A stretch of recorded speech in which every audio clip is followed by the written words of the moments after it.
Oke, Assalamualaikum warahmatullahi wabarakatuh. Waalaikumsalam warahmatullahi wabarakatuh. Nah, kita sama-sama mengawali kuliah ini dengan bacaan basmalah dan sejenak beberapa detik saja silakan berdoa. Bismillahirrahmanirrahim. Silakan berdoa.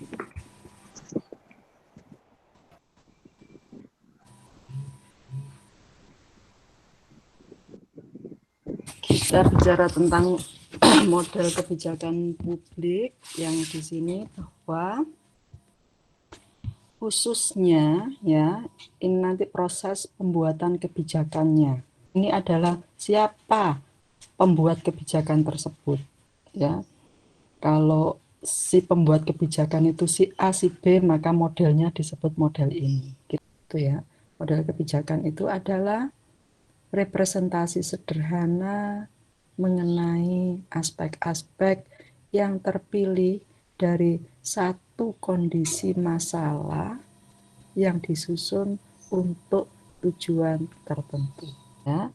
Dan model ini merupakan alat bantu dalam perumusan dan pembuatan kebijakan publik dan serta manfaat penggunaannya adalah mempermudah deskripsi persoalan secara struktural ya, serta membantu dalam melakukan prediksi akibat-akibat yang timbul dari ada atau tidak adanya perubahan-perubahan karena faktor penyebab. Jadi istilahnya model itu miniatur sebagai guidance ya untuk melihat permasalahan-permasalahan. Permasalahan apa ini? Permasalahan perumusan kebijakan. Ya, ada 1 sampai 14. 14 model ini terdiri dari 2 aliran yang berbeda. Ya. Aliran pertama adalah aliran kontinental dan yang kedua aliran Anglo-Saxon.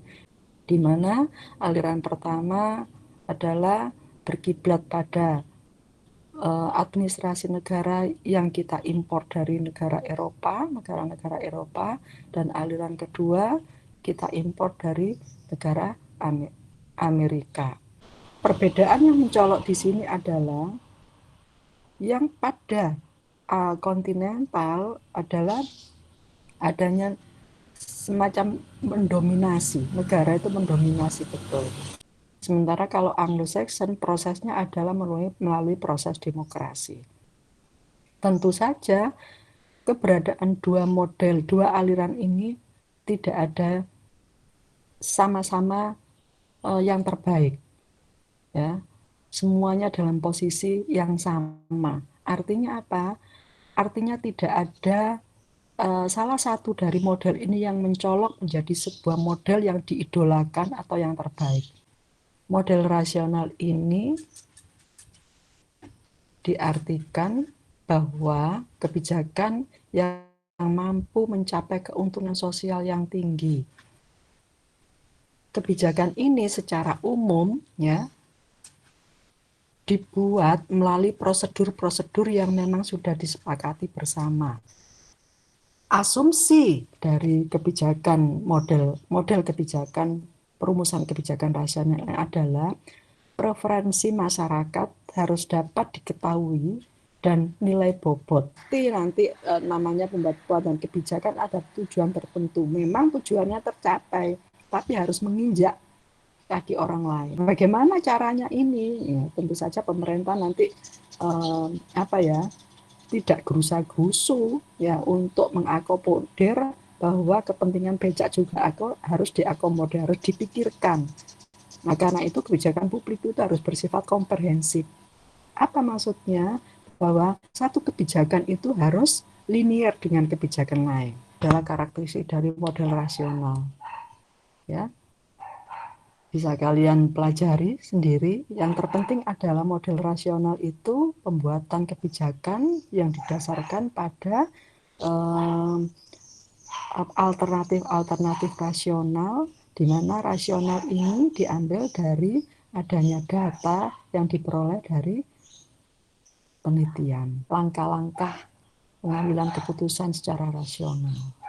Input ini adalah data, ya, data-data yang diambil dari hasil penelitian. Tujuan itu. Kemudian menyiapkan berbagai alternatif kebijakan. Kalau seandainya kebijakan ini tidak mungkin diputuskan, maka kita harus punya alternatif kebijakan lain. Menyusun inventarisasi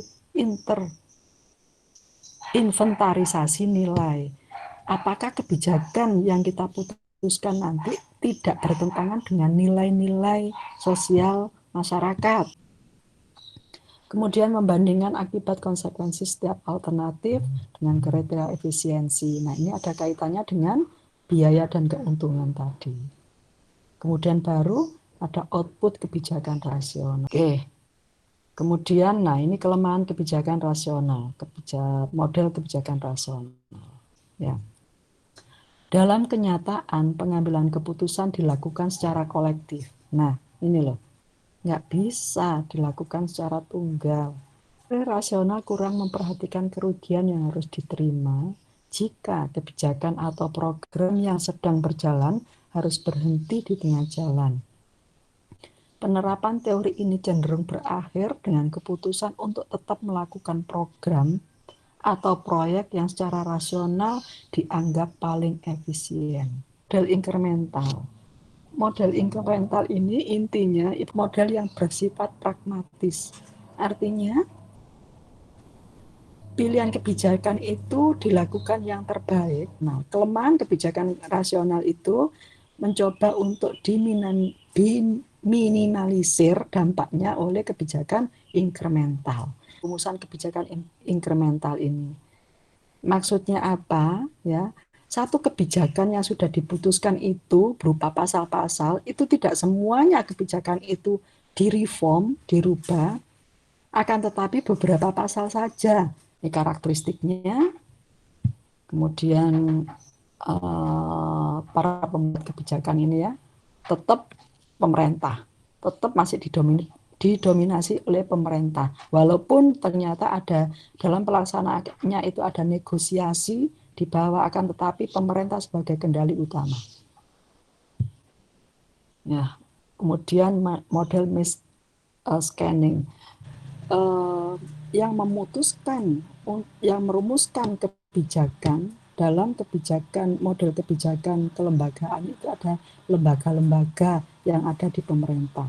Dan model proses ini tetap ya, prosedur-prosedur yang tadi Ibu jelaskan tadi itulah bagian dari perumusan kebijakan proses.